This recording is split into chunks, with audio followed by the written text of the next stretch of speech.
Hello बच्चों, स्वागत है आप सभी का आपके अपने चैनल केमिस्ट्री विद अनुराग पर। हम लोगों ने बच्चों पिछली क्लासेस में क्लास 9 टू क्लास 12 की सिलेबस एनालिसिस की और ये जाना कि हमको इन क्लासेस की केमिस्ट्री में क्या क्या सीखना है, क्या पढ़ना है। अब हम आ पहुँचे हैं कि अब जो चीज़ें हमने सिलेबस में देखी थी उनको स्टार्ट किया जाए और उनको लेकर के आगे बढ़े।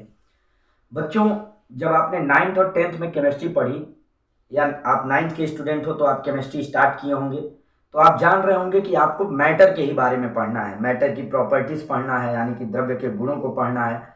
एक मैटर दूसरे मैटर से कैसे इंटरेक्ट करता है, कैसे क्रिया करता है, ये जानना है।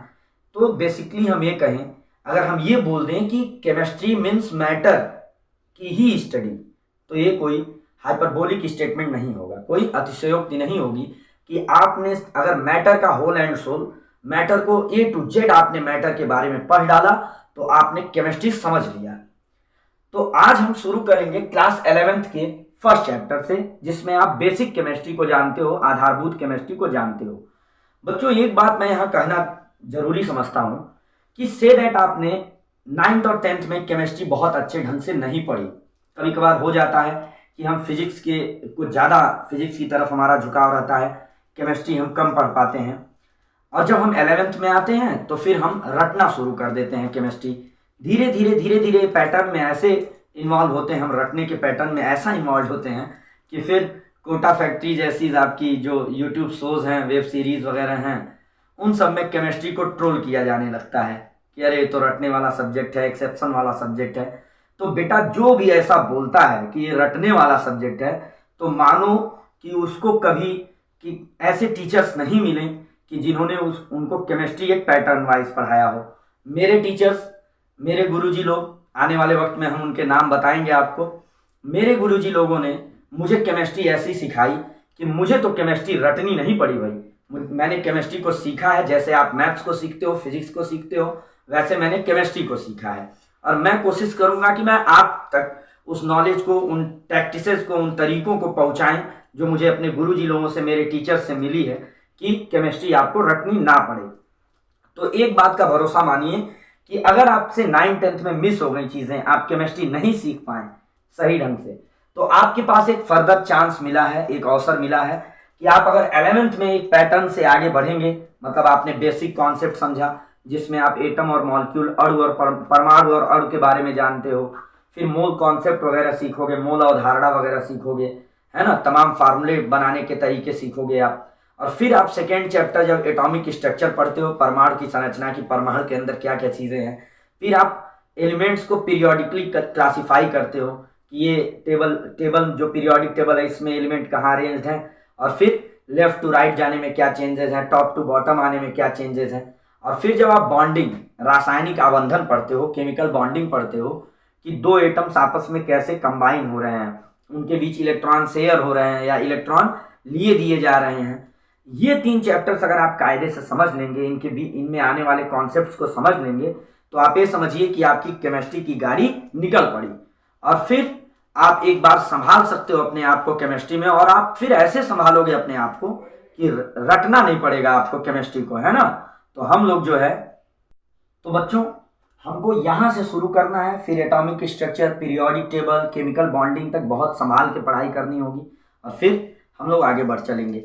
एक जरूरी बात हम और आपको बताना चाहेंगे कि 9th एंड 10th की कुछ चीज़ें आपको 11th एंड 12th के चैप्टर्स के स्टार्टिंग पोर्शन में मिल जाएंगी। जैसे हम 11th का फर्स्ट चैप्टर पढ़ना शुरू कर रहे हैं, तो इसकी जो शुरुआती चीज़ें हैं, मूल कॉन्सेप्ट तक जो चीज़ें हैं, वो 9th के बच्चों को चैप्टर 3rd में पढ़नी है, एटम एंड मॉलिक्यूल में। ऐसे ही 12th में जब हम इलेक्ट्रोकेमिस्ट्री डिस्कस करेंगे तो वहाँ एसिड बेस सॉल्ट आने वाला है। वहाँ पे सारी बातें जो 10th में जरूरी हैं वो 12th में रिपीट होती हैं बेटा, और उसमें और बहुत सारी एक्स्ट्रा चीजें भी होती हैं। तो 10th के बच्चे एसिड बेस सॉल्ट, अम्ल क्षारक लवण जो है वो 10th के बच्चे 12th के कॉन्सेप्ट से पालेंगे, 12th के चैप्टर से उठा लेंगे। तो कहने का ये मतलब है बेटा, अब हम यहाँ पे 11th की क्लास शुरू करते हैं, जो कहीं ना कहीं 9th के बच्चों के लिए, 10th के बच्चों के लिए भी यूजफुल रहने वाली चीजें हैं। रिपीट भी होंगी चीजें जो आप ऑलरेडी पढ़ रखे हुए हैं, अब नहीं जानते हैं तो आपके तैयार होंगी चीजें। तो जब आप बेसिक केमिस्ट्री शुरू करते हो, आधारभूत केमिस्ट्री शुरू करते हो, तो जो सबसे पहली चीज मिलती है वो आपकी मुलाकात होती है बच्चों एटम से, परमाणु से। कि एटम क्या है, क्योंकि पिछले डिस्कशंस में हम लोगों ने बात की कि केमिस्ट्री में आपको द्रव्य को पढ़ना है, और द्रव्य का जो सबसे छोटा पार्टिकल होता है, मैटर का जो स्मॉलेस्ट पार्टिकल होता है, जो सबसे छोटा कण होता है, वो होता है बेटा एटम। फिर ये फंडामेंटल यूनिट हो गया केमिस्ट्री के लिए, या मैटर के लिए फंडामेंटल यूनिट हो गया। जैसे आप बायो में सबसे छोटी चीज जो पढ़ते हो सेल पढ़ते हो, तो बायोलॉजी के लिए सेल जो है फंडामेंटल यूनिट हो गया स्टडी के लिए। ऐसे ही मैथमेटिक्स में, गणित में आप क्या पढ़ते हो, नंबर्स को पढ़ते हो, तो नंबर हो जाती है फंडामेंटल यूनिट, है ना। तो ऐसे ही केमिस्ट्री के लिए फंडामेंटल यूनिट यहाँ पे आती है बात एटम। और एटम है क्या, कोई भी मैटर आप लो, जैसे मान लो हमने एक कोई लकड़ी का क्यूब ले लिया, वुड क्यूब ले लिया, इसको छोटा पार्टिकल काटते जाओ काटते जाओ काटते जाओ काटते जाओ, एकदम पाउडर बना लो इसको। फिर आप उस पाउडर का भी जो सब स्मॉलेस्ट पार्टिकल मिलेगा आपको, वो एटम मिलता है बेटा, परमाणु मिलता है। और इसी परमाणु के बारे में आपको पढ़ना है।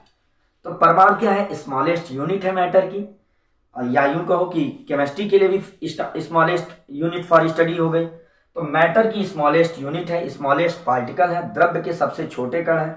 दूसरी खास बात क्या है कि ये एटम ही है जो केमिकल रिएक्शंस में पार्टिसिपेट करता है, पार्टिसिपेट्स इन केमिकल रिएक्शन। कोई भी रासायनिक क्रिया होगी तो ये केमिकल रिएक्शंस में पार्टिसिपेट करेंगे एटम, एटॉमिक लेवल पे रिएक्शंस होती हैं। तो आप मुझे एक बात ही बताइए कि अगर परमाणु जो है वो रासायनिक क्रियाओं में भाग ले रहा है, एटम अगर केमिकल रिएक्शन में पार्टिसिपेट कर रहा है, तो ये फ्री है या डिपेंडेंट है? नहीं फ्री है। बताइए, सोचिए थोड़ा सा। अब अगर आपका जवाब है कि ये फ्री है तो ये गलत है, और अगर आपने बोला नहीं सर फ्री नहीं है तो आपका जवाब सही है। जैसे से दैट आप एक किसी क्लास में बैठ के पढ़ रहे हो, यानी कि आप उस क्लास में पार्टिसिपेट कर गए, तो अब आप टीचर से फ्री नहीं है, टीचर के ऑब्जर्वेशन में है। जैसे कोहली साहब बैटिंग कर रहे हैं, मैच में हैं, 11 में है, प्लेइंग 11 में बैटिंग कर रहे हैं या टीम में है, तो फ्री नहीं है। अगर वो पार्टिसिपेट कर गए तो फ्री नहीं है कि मन किया आप चले जाएंगे लंदन घूम आएंगे, है ना, मैच हो रहा है इंडिया में। तो अगर आप टीम में हैं तो भैया वहां पे रहना होगा, आपको स्टेडियम के अंदर रहना होगा, फ्री नहीं हुए। तो ये केमिकली फ्री नहीं होते हैं बेटा, क्योंकि ये रिएक्शंस में पार्टिसिपेट करते हैं, इसीलिए इनका फ्री एग्जिस्टेंस भी नहीं होता, इनका स्वतंत्र अस्तित्व नहीं होता है। और वहीं अभी हम डिस्कस करेंगे कि एटम्स के मिलने से बनते हैं मॉलिक्यूल। एटम्स जो है जब एक सर्टेन रेशियो में मिलते हैं, आपस में कंबाइन होते हैं, तो मॉलिक्यूल बनते हैं, अणु बनते हैं। अणु जो है रासायनिक क्रियाओं में हिस्सा नहीं लेते हैं। केमिकल रिएक्शन में पार्टिसिपेट कौन करता है? एटम करता है, मॉलिक्यूल नहीं। तो अब बताइए आप, मॉलिक्यूल जो है वो फ्री हुआ कि नहीं हुआ? भाई जो हिस्सा ही नहीं ले रहा हो क्या है? फ्री हुआ। जो क्लास में बैठ गया स्टूडेंट वो पार्टिसिपेट कर गया मतलब वो फ्री नहीं है। और जो क्लास में आया ही नहीं, 4 to 5 आपकी क्लास है और वो घूम रहा है, कहीं पिज्जा खा रहा है, कहीं बर्गर खा रहा है, कहीं घूम रहा है वो बच्चा, है ना, तो वो तो भाई फ्री है ना। तो जो केमिकल रिएक्शन में पार्टिसिपेट किया वो फ्री नहीं है, और जो पार्टिसिपेट नहीं किया वो फ्री है। तो एटम्स जो है केमिकली डिपेंडेंट होते हैं, और मॉलिक्यूल्स क्या होते हैं? केमिकली इंडिपेंडेंट होते हैं, है ना। तो ये चीज है बेटा एटम की डिफिनीशन, और मॉलिक्यूल्स की डिफिनीशन आपने देख ली यहीं पे। अब एटम्स जो हैं, हर एक एटम का एक खास सिंबल होता है। आप कुछ एटम्स को जानते भी होंगे, कुछ एटम्स के सिंबल्स भी आप जानते होंगे, क्योंकि बार बार नाम लिखना, hydrogen, magnesium, zinc, 4 letters use कर रहे हो, 5 लेटर्स यूज कर रहे हो, उसकी बजाय आसान क्या है कि हाइड्रोजन को H लिख दिया, जिंक को Zn लिख दिया, मैग्नीशियम को Mg लिख दिया। और ऐसा किया गया क्यों? ईज के लिए। आज हमारे पास टोटल 118 टाइप्स के एलिमेंट्स हैं, और एलिमेंट्स बनते हैं एटम से, तत्व बनते हैं परमाणु से। तो हर तत्व के जो परमाणु हैं, जो एटम्स हैं, उनको पहले क्या होता था, जब नंबर कम था तो सिंबल्स डिजाइन किए गए थे। किसी को स्टार बना दिया, किसी को सर्किल, डबल सर्किल, किसी को स्क्वायर के अंदर सर्किल, ऐसे बना दिया। लेकिन अब 118 के लिए ऐसे याद करना तो टफ हो जाएगा। तो होता क्या है कि उनके नेम्स जो बड़े नेम है, जैसे जिंक है Zn, है ना, Mg मैग्नीशियम, हाइड्रोजन H ले लिया। तो आपने ये चीज पढ़ी भी होगी 9th में, या 9th के स्टूडेंट अभी इन चीजों को जानेंगे कि जैसे मान लो हमने बात की हाइड्रोजन की, तो हाइड्रोजन लिखा तो इसका ये पहला लेटर H ले लिया। अब मान लो 2 एलिमेंट्स हैं जिनके लेटर सेम है, तो उनका हम क्या करेंगे? फर्स्ट लेटर के बाद सेकेंड लेटर को भी लिख लेते हैं साथ में। तो इस तरह से हम लोग जैसे मैग्नीशियम और मैग्नीज MnMg ये आ जाता है। तो इस तरह से जब हमने सिंबल्स डिजाइन कर लिए तो ये होते हैं तत्वों के प्रतीक, एलिमेंट्स के प्रतीक होते हैं। और एलिमेंट्स किन से बने हैं? एटम से बने हैं, तो एक तरह से एटम के भी सिंबल हो गए। अभी आप जानेंगे atomic mass and atomic number. हर एक एटम का एक खास नंबर होता है बेटा, आगे चल के सीखेंगे आप एटॉमिक स्ट्रक्चर में कि एटॉमिक नंबर कहाँ से आया। एटॉमिक नंबर आया नंबर ऑफ प्रोटॉन से, लेकिन अभी उस चीज को डिस्कशन में नहीं रखना है। आप ये समझिए कि हर एक एटम की एक पहचान डिजाइन की गई। जैसे आप अपने क्लास में बैठते हो तो रोल नंबर है ना आपका, रोल नंबर 1 2 3, बार बार नाम लिखने। जैसे आप बोर्ड एग्जाम देने गए तो बोर्ड एग्जाम में अब आपका नाम नहीं लिखा जाएगा रिजल्ट निकालते वक्त, आपका रोल नंबर एक असाइन कर दिया गया, वही आपकी पहचान बन गया है। तो वैसे ही हर एक एटम की एक पहचान है जो उसका एटॉमिक नंबर होता है। हम यहाँ पर कुछ एटम्स के नंबर को देखेंगे। हम 118 एलिमेंट्स के नंबर, एटम्स के नंबर, एटॉमिक नंबर को हम नहीं समझने जा रहे हैं, लेकिन अप टू एटॉमिक नंबर 30 तक के जो एटम्स हैं उनका एटॉमिक नंबर और नाम आपको याद होना चाहिए। फॉर एग्जाम्पल जिसका एटॉमिक नंबर को जेड से दिखाते हैं बेटा। इधर हमने एटम लिखा या एलिमेंट, परमाणु लिखा, तत्व भी लिख सकते, क्योंकि तत्व बने किससे हैं? परमाणु से बने हैं, ठीक है। एटॉमिक नंबर 1 किसका है बेटा? हाइड्रोजन का, इनका सिंबल H है, hydrogen. 2 helium, 3 lithium, 4 beryllium, 5 boron, 6 carbon, 7 nitrogen, 8 oxygen. ऐसे ही atomic number 9 fluorine, 10 neon, 11 sodium, 12 magnesium, 13 aluminium, 14 silicon, 15 phosphorus, 16 sulphur, 17 chlorine, 18 argon, 19 potassium. अब जैसे देखो पोटेशियम P, बट यहाँ K लिखा गया है, तो अब आप पता लगाएंगे कि यहाँ K क्यों लिखा गया। सोडियम को Na क्यों लिख दिया? भाई नियॉन तो N ही समझ में आता है ना। तो ये आपका होमवर्क है, आप इसको बताएंगे क्यों ऐसा हो रहा है। 19 K, 20 calcium, 21 scandium, 22 vanadium, 22 scandium titanium, 23 vanadium है ना, 24 chromium, 25 manganese, 26 iron, 27 cobalt, 28 nickel, 29 copper, 30 zinc. मुझे लगता है जिंक तक आपको एटॉमिक नंबर तो समझ लेने हैं, जान लेने हैं। यहाँ तक तो बच्चों को कैल्शियम तक याद ही रहता है। 21 के बाद Sachin, Tichkule, very, crazy, man, फिर कोई, निकम्मा, क्यों, जाने, है ना। Scandium, titanium, vanadium, chromium, manganese, iron, cobalt, nickel, copper, zinc. इसके अलावा कुछ जैसे गोल्ड, सिल्वर, ब्रोमीन, आयोडीन, है ना। इन सबके आप एटॉमिक नंबर्स और सिंबल्स इनके आप देख लेंगे एक बार। तो ये बेटा ये हो गया कुछ खास एटम्स के एटॉमिक नंबर्स की बात हमने कर ली। अब इसके बाद हम बात करते हैं एटॉमिक मास क्या होता है, परमाणु भार क्या होता है। एक चीज मैं बार बार डिस्कस कर रहा हूँ, फोकस कर रहा हूँ इस चीज को कि हमारी क्लास बाइलिंगुअल है बेटा। बाइलिंगुअल होने का मतलब ये है कि हम जो वीडियोस या लेक्चर्स जो प्रोवाइड कर रहे हैं वो हिंदी और इंग्लिश दोनों मीडियम के बच्चों के लिए कर रहे हैं, है ना।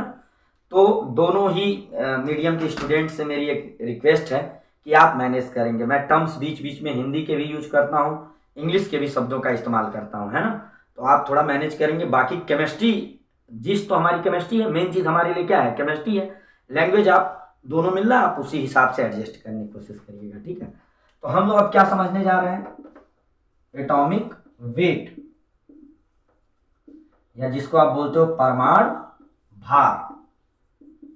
परमाणु भार क्या होता है बेटा, जैसे हर एक एटम का एक एटॉमिक नंबर होता है, वैसे ही हर एक एटम का एक एटॉमिक मास होता है। हमारा आपका सबका कुछ ना कुछ मास है ना, वैसे ही हर एक एटम का एक एटॉमिक मास भी होता है। जैसे हाइड्रोजन का जो एवरेज एटॉमिक मास है 1.008 यूनिट। ये यूनिट क्या है, ये भी एक डिस्कशन का जो इकाई है यहाँ पे परमाणु के बाहर की, वो इकाई भी हमारे लिए बहुत इंपॉर्टेंट चीज है पढ़ना, ठीक है। जैसे सोडियम का आप मास देखते हो, एवरेज मास 23 के अबाउट मिलता है, 23 यूनिट, या इसी को एएमयू बोलोगे, एटॉमिक मास यूनिट, परमाणु संहत इकाई। अब हिंदी वाले भी एएमयू ही बोलेंगे, ऐसा नहीं कि आप इसकी हिंदी बार बार लिखने वाले हो, है ना। तो ये मास जो है ये आया कहाँ से। एटॉमिक मास की डिफिनीशन शुरू में ये होती थी बेटा, किसी भी परमाणु के भार की डिफिनीशन ये होती थी कि कोई भी जो परमाणु है वो हाइड्रोजन से कितने गुना भारी है, कितने टाइम्स हैवियर है हाइड्रोजन से। जैसे हाइड्रोजन का एक एटम लिया और हमने कहा कि सोडियम जो है इससे 23 टाइम्स हैवियर है, तो इसका ये मतलब हुआ कि सोडियम का जो एटॉमिक मास होगा वो कितना होगा, 23 यूनिट हो गया।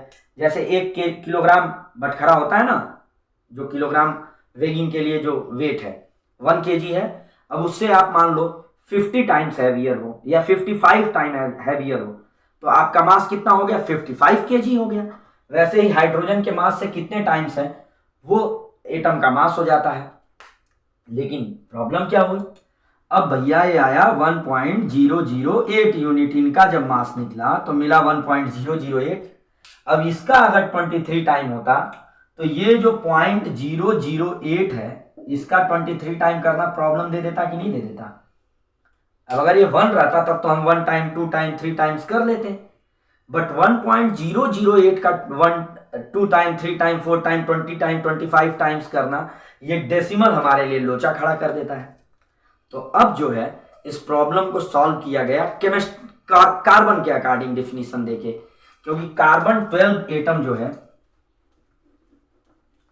कार्बन 12 एटम को ले लिया गया और कार्बन 12 का मास मिला 12 यूनिट। अच्छा, इस 12 यूनिट का मास का अगर हम 1/12 कर दें तो एग्जैक्ट मास कितना आएगा, 1 के इक्वल आए। 1 से हमें कंपेयर करना है बेटा।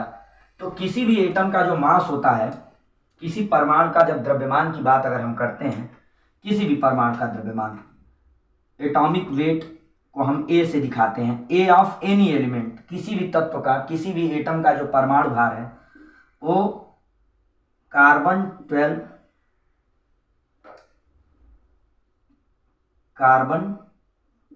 के 1/12 पार्ट से दैट एक्स गुना है या वाई गुना है, तो इस ए का जो भार आएगा वो कितना आ जाएगा, वाई आ जाने वाला है।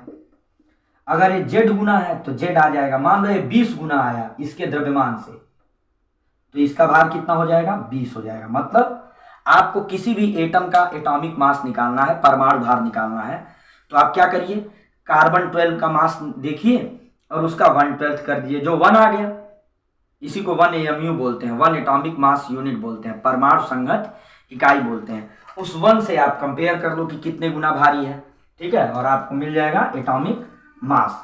मतलब आप ये समझो कि 1 AMU जो है बेटा यही यूनिट है परमाणु द्रव्यमान नापने की, एटॉमिक मास मेजर करने की। इसका फुल फॉर्म होता है एटॉमिक मास यूनिट, या इसी को बोलते हैं यूनिफाइड यूनिट, एकीकृत इकाई, परमाणु संहत इकाई या एकीकृत इकाई, स्मॉल यू। ये किसके इक्वल होता है, 1/12 पार्ट ऑफ कार्बन 12, जो कि 1 यूनिट आया। और ये 1 यूनिट केजी में जो होती है बेटा 1.66 इंटू 10 टू पावर, मैं इधर लिखता हूं थोड़ा विजिबिलिटी आपके लिए रहे, ये इक्वल होता है 1.66 इंटू 10 टू पावर -27 kg, या ग्राम में कन्वर्ट करोगे तो ये 3 पावर्स बढ़ जाएंगी, 1.66 इंटू 10 पावर -24 ग्राम। ये बहुत इंपॉर्टेंट यूनिट है आपके लिए बेटा, ये 1 AMU की वैल्यू है। फिजिक्स में इसको और आप एलोबरेट करने वाले हो जब फर्स्ट लेसन पढ़ोगे, फंडामेंटल यूनिट्स है ना, वहीं पे फंडामेंटल क्वांटिटीज एंड यूनिट है ना। तो देखो एक चीज ये समझ लो बेटा कि ये -27 की कैटेगरी का है, तो भाई एटम बहुत छोटा है। अब हमारे जैसा, हम लोग जैसा नहीं है कि उसका वेट 50 kg या 60 kg वजन आने वाला है या 40 kg कुछ वजन आएगा भाई, ये -27 के कैटेगरी का आता है, बहुत छोटा होता है एटम, है ना। अभी हम लोग बात करेंगे, जब मोल कॉन्सेप्ट देखोगे तो ऑलमोस्ट 100 ग्राम या 18 ग्राम वाटर लिए तो उसमें 6.022 इंटू 10⁻23 पार्टिकल होते हैं H2O के, मतलब 10⁻23, मतलब एक के आगे आप 23 जीरोज लगा दो, इतने पार्टिकल होते हैं सिर्फ 18 ग्राम पानी में बेटा। तो सोचिए एटम कितना हल्का हुआ, एटम का मास कितना कम हुआ, है ना। तो ये 1 AMU होता है। तो जो यूनिट हम लिखेंगे एटॉमिक वेट की वो AMU या सिंपली क्या लिखेंगे, U लिखेंगे। तो कुछ खास एटम्स की मैं बार बार एक बात रिपीट कर रहा हूं कि हम 118 एलिमेंट्स के मास को ना याद कर सकते हैं, ना याद करने की कोई जरूरत है। ऐसा आप बिल्कुल नहीं करेंगे कि बैठ करके रटने लगेंगे हाइड्रोजन का मास कितना, हीलियम का कितना है, जिंक का कितना है, ब्रोमीन का कितना है, रटना नहीं है आपको। आप धीरे धीरे प्रैक्टिस वाइज जब आप न्यूमेरिकल्स के जरिए गुजरेंगे तो आपको तैयार हो जाएगा एटॉमिक मास, है ना। तो हम लोग देख लेते हैं कुछ एटम, जैसे हाइड्रोजन का मास है 1 यूनिट बेटा, हीलियम कितना है 4 यूनिट, ऐसे ही बेरिलियम 7 यूनिट, है ना। फिर हम बात करते हैं नाइट्रोजन, कार्बन तो अभी आपने देखा है 12 you means unified unit, nitrogen 14 you, oxygen 16 you, ऐसे ही फ्लोरीन 19 और नियॉन 20 होता है, बस उनको मैं स्किप कर रहा हूं। Sodium 23 you, magnesium 24 you, aluminium 27 you, phosphorus 31 you, silicon का छोड़ दिया हमने, है ना, 29 होता है, छोड़ दीजिए उसको, कोई बहुत मैटर नहीं है। सल्फर 16 यू, इसका atomic number 16, mass 32 you, chlorine 35.5 you, ये तो बहुत इंपॉर्टेंट है, आपको न्यूमेरिकल्स में मिलेगा chlorine. Potassium 39 you and calcium 40 you, है ना। इसके आगे भी आप जिंक वगैरह तक देख डालें, अच्छा रहेगा, बट इतने तो आपको तैयार हो जाने चाहिए प्रैक्टिस के जरिए, है ना। प्रैक्टिस के जरिए अगर ये तैयार हो जाएंगे आपसे तो इससे क्या है कि आगे जब हम मॉलिक्यूल्स, आपने पढ़ा कि एटम्स के मिलने से बनते हैं मॉलिक्यूल, तो नो डाउट आपको मॉलिक्यूलर मास निकालना होगा। तो मॉलिक्यूलर मास अभी क्या है हम समझेंगे, और मॉलिक्यूलर मास कैसे निकालते हैं, या जिसको आप बोलोगे अणुभार। अणु कैसे बना, मॉलिक्यूल कैसे बना, एटम्स के मिलने से अणु बना, तो हमको निकालना होगा अणुभार। तो अणुभार हम कैसे निकालते हैं वो चीज आप इन एटॉमिक मासेस को तैयार करके ही जान पाएंगे, है ना। तो आइए अब हम लोग आगे बढ़ते हैं। एटॉमिक मास के बाद अब हम आगे बढ़ते हैं मॉलिक्यूलर मास की तरफ। मॉलिक्यूल्स आपने समझा कि क्या है मॉलिक्यूल और क्या है, मॉलिक्यूल या अणु क्या है बेटा, परमाणु जब मिलते हैं एक खास अनुपात में, जब एटम्स एक सर्टेन रेशियो में कंबाइन होते हैं तो हमको अणु मिलते हैं बेटा। जैसे मान लो 2 हाइड्रोजन एटम है H+H, तो ये बनाएगा H2, ठीक है। लेकिन अगर 2 हाइड्रोजन एक ऑक्सीजन के साथ मिला तो ये बना लेगा H2O। तो ये सेम टाइप के हैं, एक जैसे हैं हाइड्रोजन, तो एक तरह से ये समांग हो गया, होमोजीनियस हो गया, ये हेट्रो टाइप का हो गया। मिक्सचर की बात मैं नहीं कर रहा हूं, है ना। ये एक जैसे नाभिक वाले हो गए, एक जैसे न्यूक्लियस वाले हो गए, होमोन्यूक्लियाई हो गए, ये हेट्रोन्यूक्लियाई हो गए, है ना। और जैसे देखो यहाँ कितने एटम है, 2 एटम है, तो इसकी परमाणविकता एक टर्म आता है बेटा, परमाणविकता या परमाणुकता बोलते हैं, एटॉमिसिटी। कितने एटम इसमें देख रहे हो, 2 देख रहे हो ना, तो इसकी एटॉमिसिटी कितनी हो गई, 2 हो गई। और ये डाया एटमिक हो गया, द्विपरमाणुक हो गया। इसमें कितने एटम देख रहे हो, 2 हाइड्रोजन के, 1 ऑक्सीजन के, तो इसकी एटॉमिसिटी कितनी हो गई, इसकी एटॉमिसिटी हो गई 3।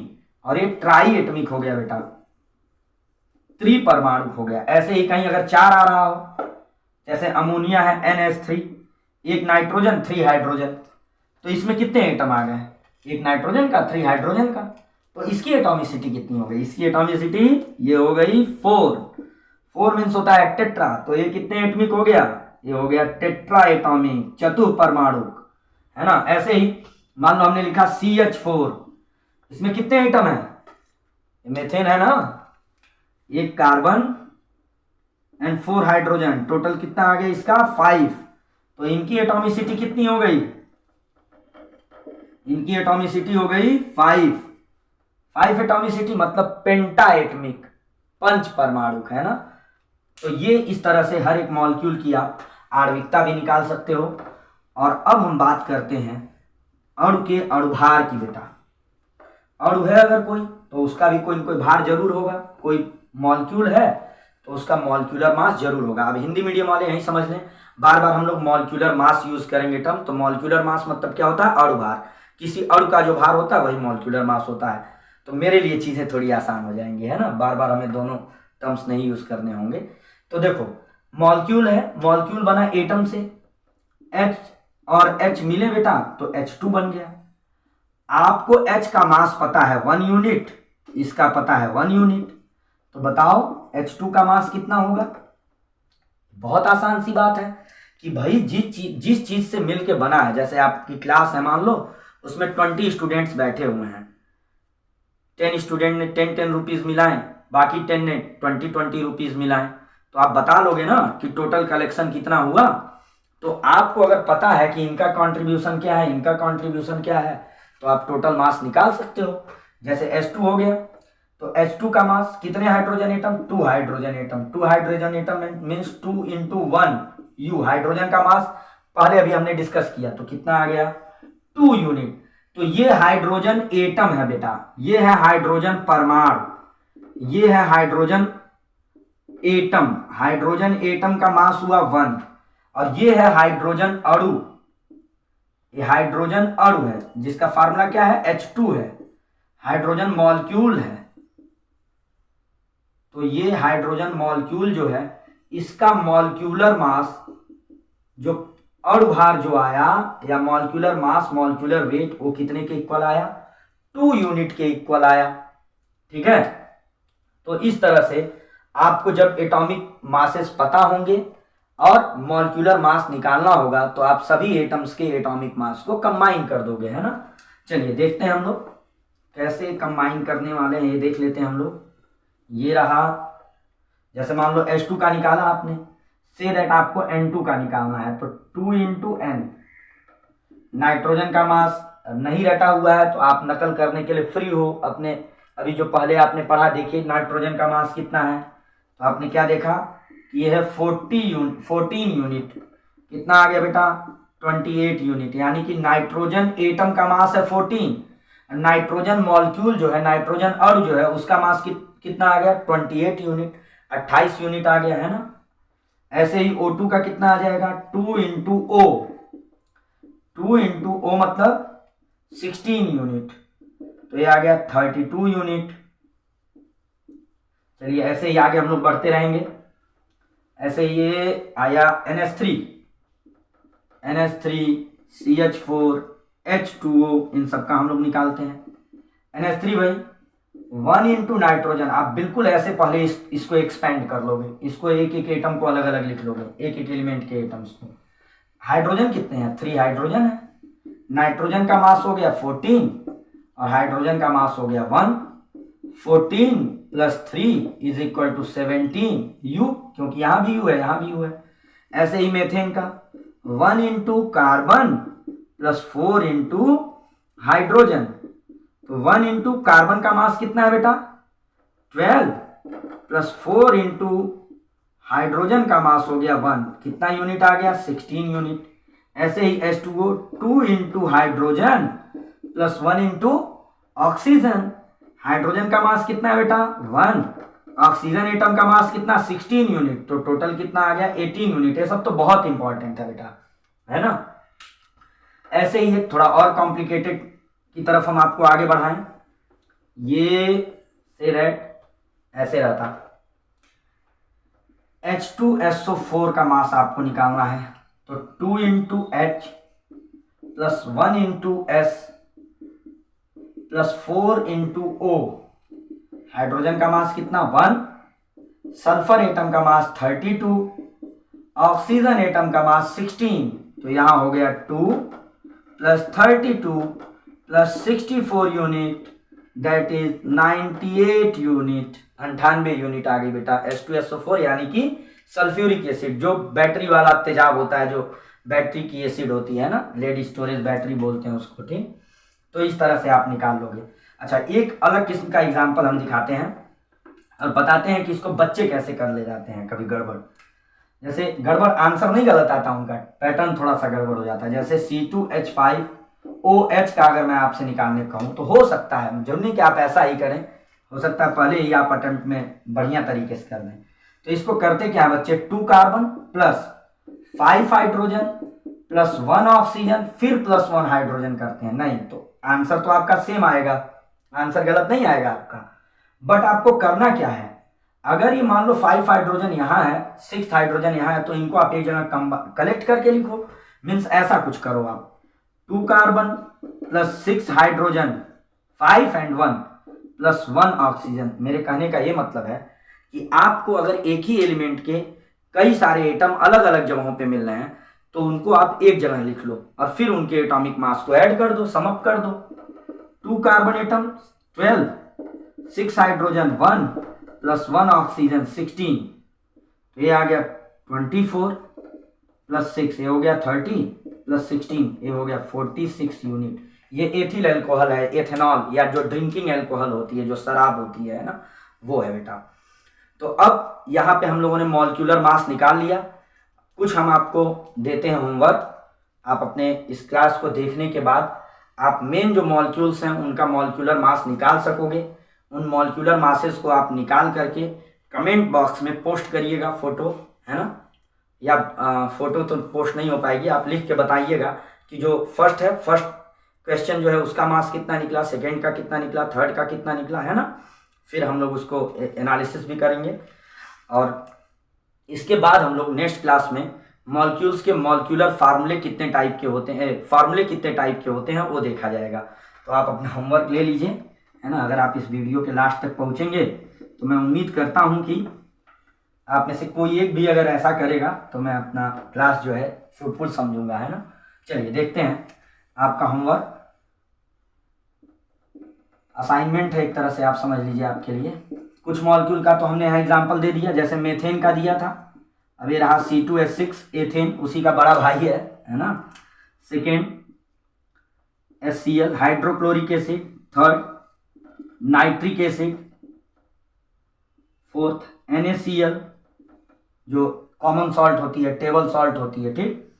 फिफ्थ Na2CO3, इसी में अगर 10 वाटर मॉलिक्यूल आ जाते हैं तो ये वॉशिंग सोडा हो जाता है, धावन सोडा, जिससे कपड़े धुले जाते होंगे, है ना पहले। अब तो सोडियम स्टीयरेट वगैरह हैं तमाम अलग किस्म के, बट जो धावन सोडा होता है यही होता है बेटा, वॉशिंग सोडा।